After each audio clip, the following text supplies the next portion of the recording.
What's up everyone, and welcome back to the channel. Today, I want to talk to you in a really honest, personal way, because this comparison we're about to break down, the RTX 3050 OEM versus the GT 1030, is one of those matchups where you already think you know the answer. And trust me, I get it. I know this is basically David versus Goliath, but even with that in mind, the difference in Warzone is way bigger than most people expect. Let's start with the GT 1030, because a lot of you still try to make it work. And hey, I respect that. We've all been there, trying to squeeze every last frame out of a budget card. But Warzone? Man, Warzone does not play nice with the 1030. Reviews all over the internet say the same thing. Muddy textures, unstable frame pacing, and those painful little stutters that hit you right when you're trying to win a gunfight. You peek a corner, the game freezes for a split second, and boom, you're back in the lobby. It's not that the GT 1030 is a bad card, it's just fighting way above its weight class.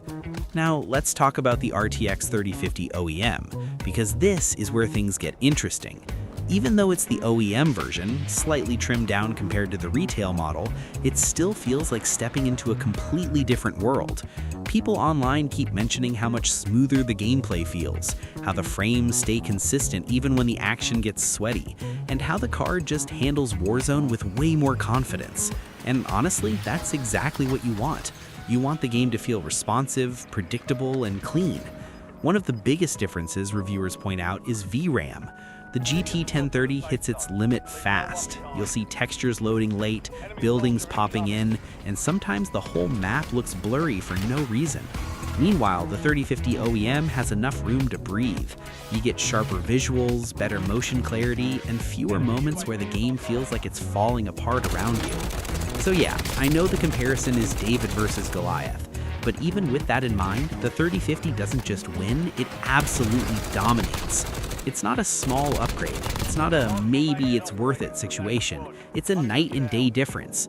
One card is barely surviving, and the other actually lets you enjoy Warzone the way it's meant to be played. But hey, that's just my breakdown. What about you?